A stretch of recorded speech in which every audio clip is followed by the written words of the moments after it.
A Hora do Ungido, com o pastor Paulo Messias.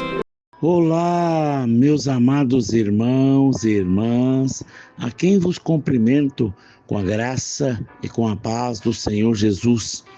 Eu sou o pastor Paulo Messias, da Igreja Videira de Canaã, Goiânia, Goiás, Brasil, para o mundo, chamado por Deus para pregar o Evangelho da graça, para curar os enfermos, para libertar os cativos.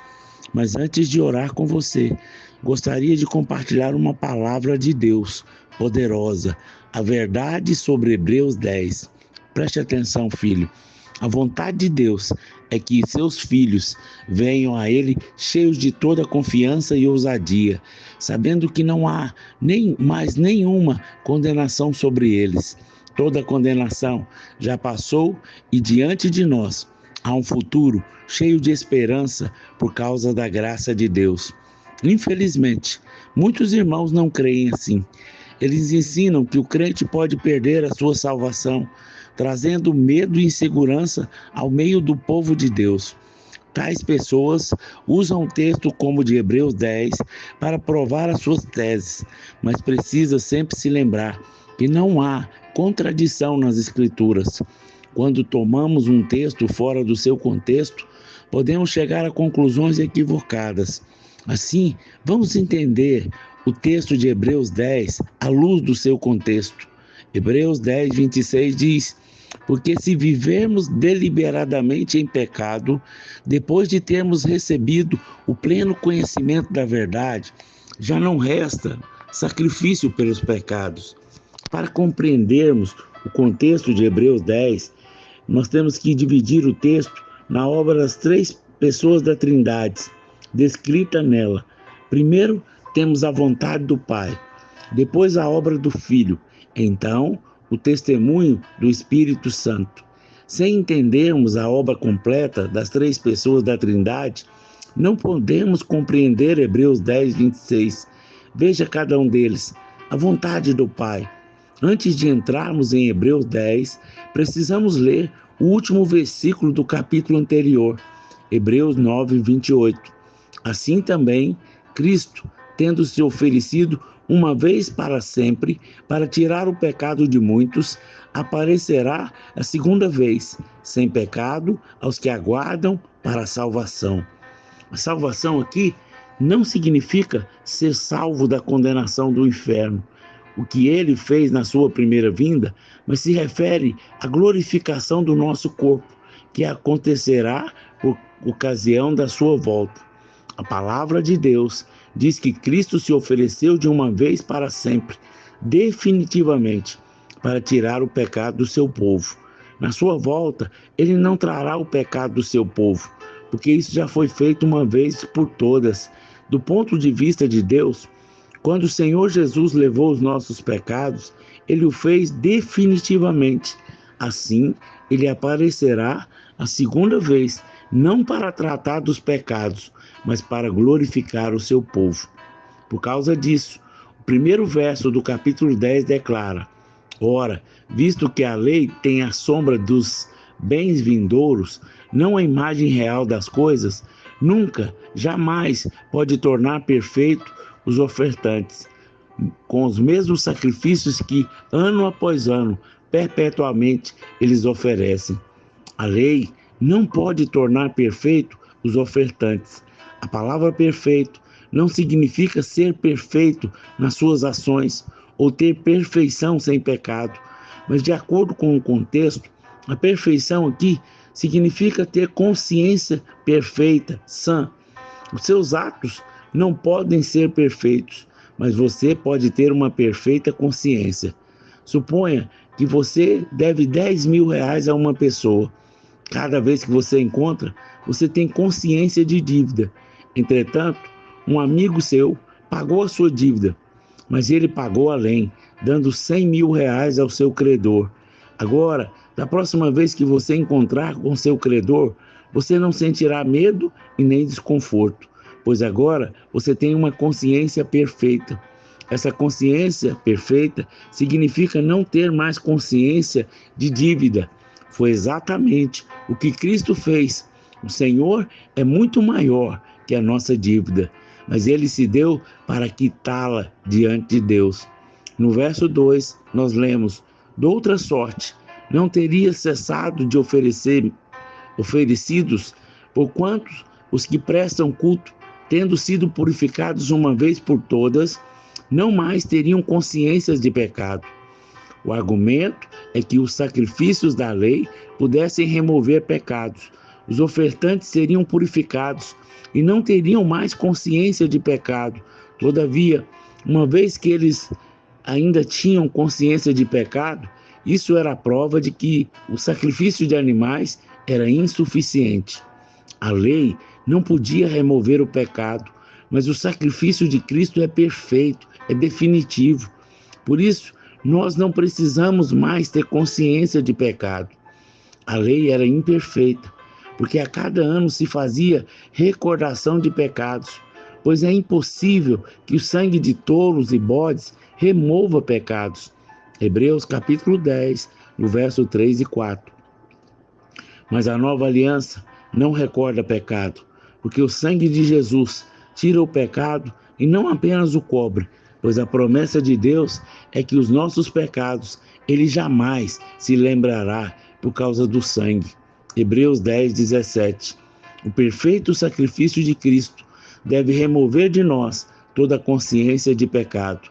Hebreus capítulo 10, do verso 5 ao 10 diz assim: por isso, ao entrar no mundo diz: sacrifício e oferta não quisestes, antes um corpo me formastes.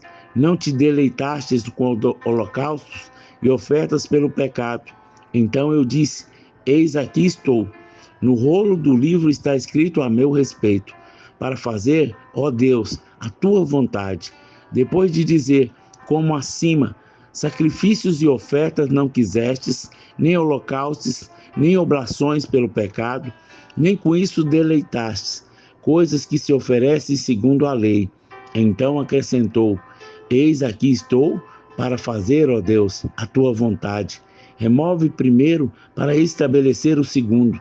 Nessa vontade é que temos sido santificados, mediante a oferta do corpo de Jesus Cristo, de uma vez por todas. A palavra de Deus diz que quando o Senhor veio ao mundo, Ele recebeu um corpo para fazer a vontade de Deus, que era acabar com as intermináveis ofertas pelo pecado. Deus não estava satisfeito em apenas cobrir os pecados. Ele queria removê-los, apagá-los para sempre. Assim, Ele remove o primeiro, que é a lei, e estabelece o segundo, a nova aliança. O Senhor disse que estava aqui para fazer a vontade de Deus. A vontade de Deus era encerrar a velha aliança e estabelecer a nova. A punição do pecado foi realizada. O preço da redenção foi pago. E nessa vontade temos sido santificados, mediante a obra perfeita na cruz de uma vez por todas. Não somos santificados pelas nossas obras ou por obediência, mas pela oferta do corpo de Cristo. Não até o nosso próximo pecado, como era na velha aliança, mas de uma vez por todas. Essa é a vontade do Pai. A obra do Filho. Ora, todo sacerdote se apresenta dia após dia a exercer o serviço sagrado e a oferecer muitas vezes o mesmo sacrifício, que jamais podem remover pecados. Jesus, porém, tendo oferecido para sempre um único sacrifício pelos pecados, assentou-se à destra de Deus, aguardando daí em diante até que os seus inimigos sejam postos por estrato dos seus pés, porque com uma única oferta aperfeiçoou para sempre quantos estão sendo santificados. Hebreus capítulo 10, verso 11 ao 14.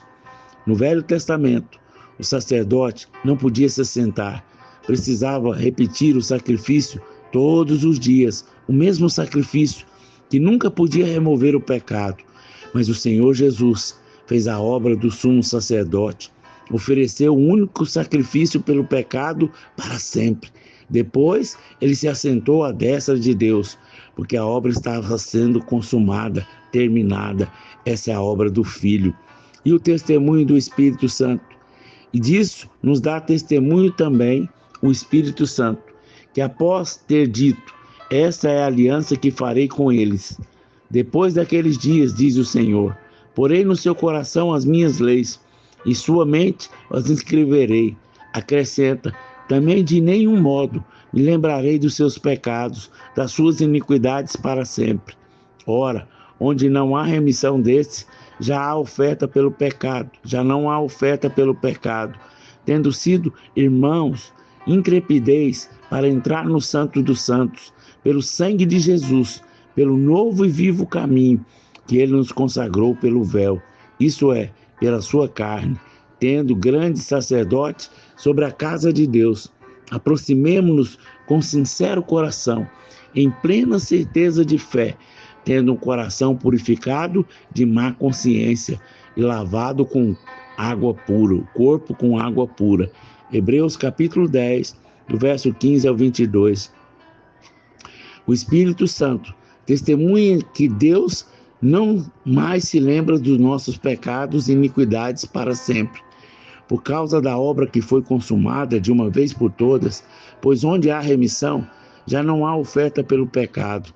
Em outras palavras, o autor de Hebreus está exortando que não há mais necessidade de ir ao templo, oferecer sacrifício, porque os pecados foram removidos. Não há mais necessidade de oferta pelo pecado.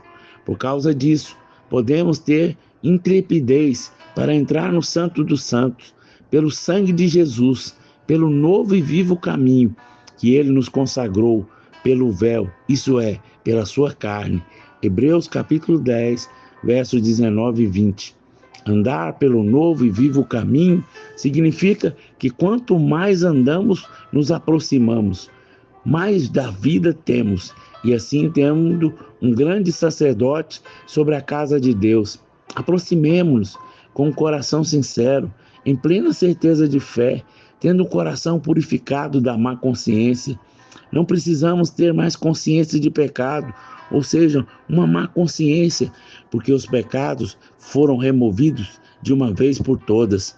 Vemos, portanto, que pela vontade do Pai, a obra do Filho e o testemunho do Espírito Santo, podemos ter plena certeza de fé.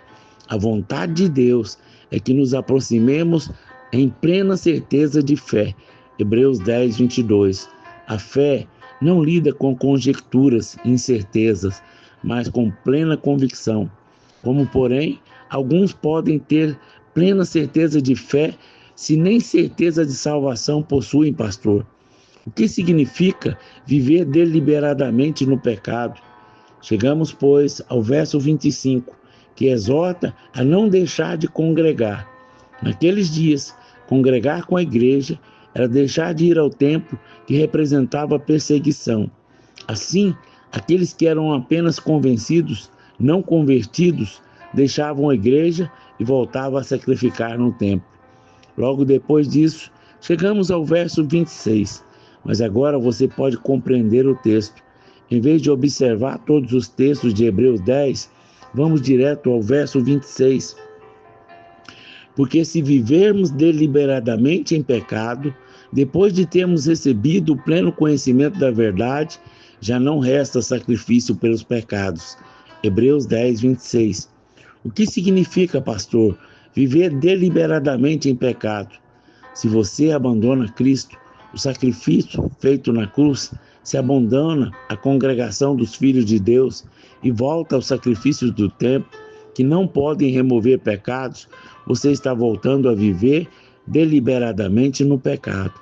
Evidentemente, essas pessoas não eram realmente convertidas, mas conheceram a verdade de Cristo e mesmo assim voltaram ao sacrifício de animais. Para elas não resta mais sacrifício. Cristo já fez tudo. Não há mais sacrifício aceito por Deus no templo. Por elas estariam vivendo deliberadamente no pecado, porque não estariam debaixo do sangue de Jesus. Quem está debaixo do sangue não permanece no pecado, porque é continuamente purificado. Um exemplo disso pode ser visto em 1 Coríntios 15, quando Paulo combate o falso ensino de que Cristo não havia ressuscitado. Ele diz: se Cristo não ressuscitou, é vã nossa fé. Ainda permaneceis nos vossos pecados. A lógica inversa é simples. Se ele ressuscitou, nós não permanecemos no pecado.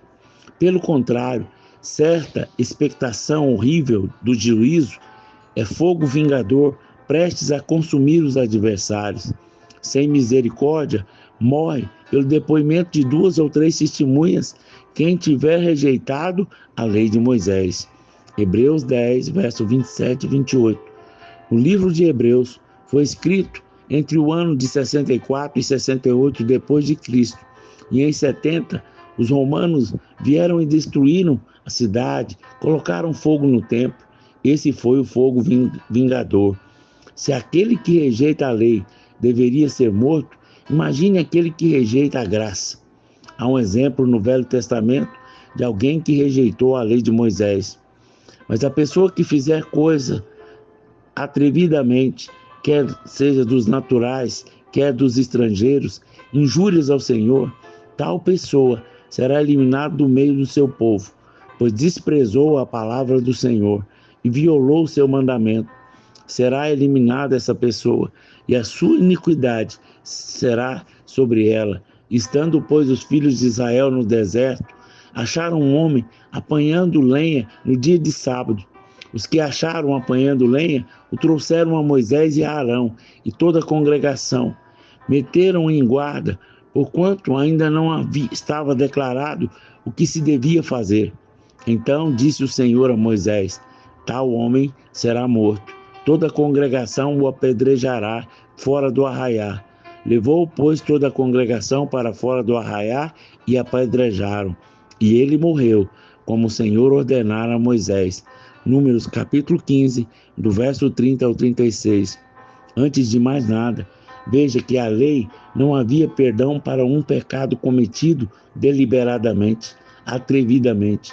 Todo o sacrifício era para o pecado involuntário ou por ignorância.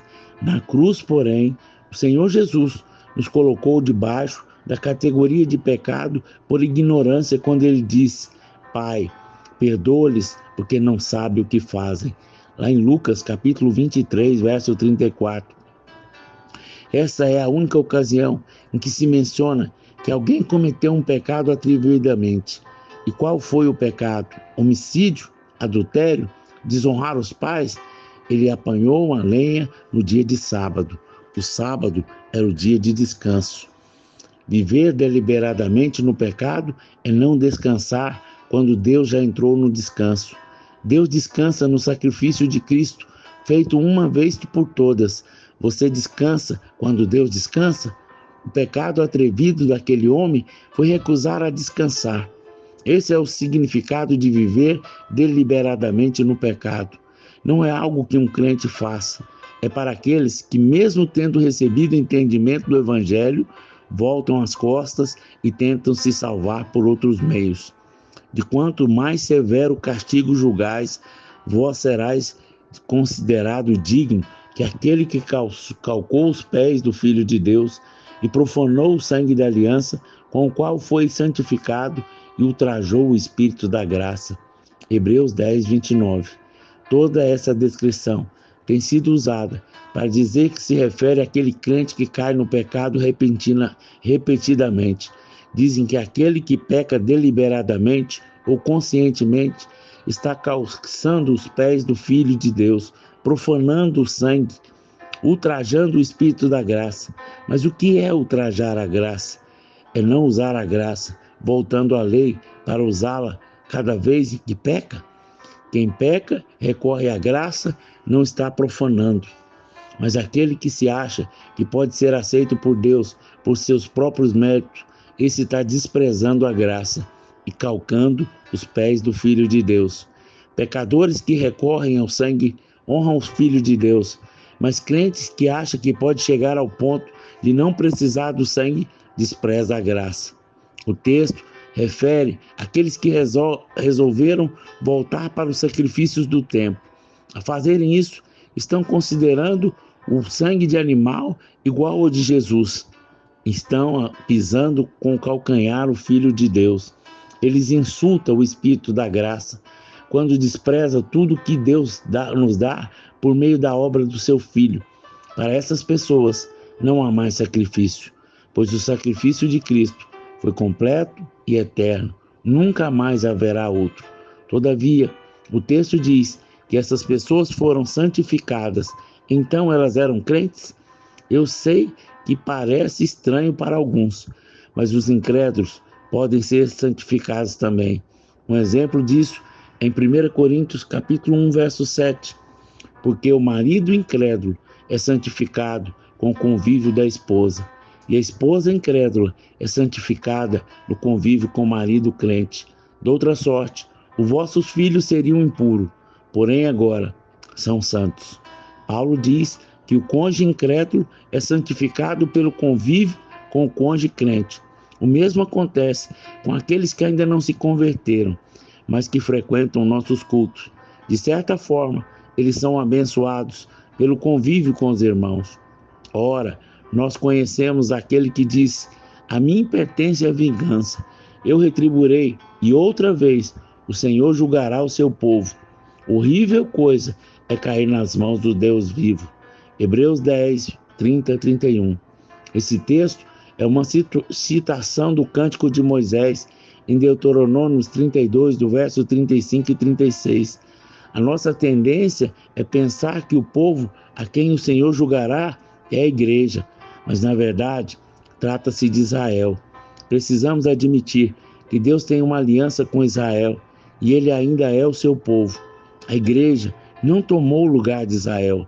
Aqueles que estão voltando ao sacrifício do templo eram judeus que acreditavam ser povo de Deus, e eram mesmo, mas isso não significa que era salvo. A doutrina de Cristo é central no céu. Deus é muito sério sobre o seu Filho. A forma como tratamos Cristo determina como Deus nos trata. Se recebemos o Filho, Deus recebe você. Rejeite o Filho e Ele o rejeitará. Aceite o Filho e Deus o aceitará. Se levantarmos o nome do Senhor e sustentarmos o seu testemunho nessa geração, Deus nos honrará. Por fim, o verso 31, nós lemos que nós não somos dos que retrocedem, mas retrocedem para a perdição. Somos, entretanto, da fé, para a conservação da alma. Esse retroceder aqui, segundo o contexto, é voltar ao judaísmo. Aqueles que voltaram se perderam. Aleluia! Que o Senhor nos ajude. Pai, em nome de Jesus, que nós possamos ter a compreensão da sua palavra. Aonde essa palavra chegar, que os seus olhos se abram, que eles conheçam a verdade de Hebreus 10. Aleluia! Eu oro e abençoo cada um dos meus irmãos que estão me ouvindo através do canal do YouTube. Amém? Amém e amém. Meu amado irmão, minha amada irmã, você que foi abençoado com essa mensagem, comente aí no nosso canal, nos ajude a divulgar para que mais pessoas conheçam a verdade sobre Hebreus 10. Se você foi abençoado e deseja ser um semeador do nosso ministério, aí tem o número do Pix, que você pode nos ajudar a pregar o Evangelho, a levar pessoas a ter um encontro com o Senhor, assim como a ofertar cestas básicas para aqueles que nada têm. Nos ajude, seja um semeador do Evangelho. Aí tem o número do Pix, que você pode fazer uma oferta generosa. Nós não pedimos nada para nós queremos pregar a palavra. E você vai ser um financiador. E Deus não fica devendo nada. Deus vai multiplicar na sua vida. Amém?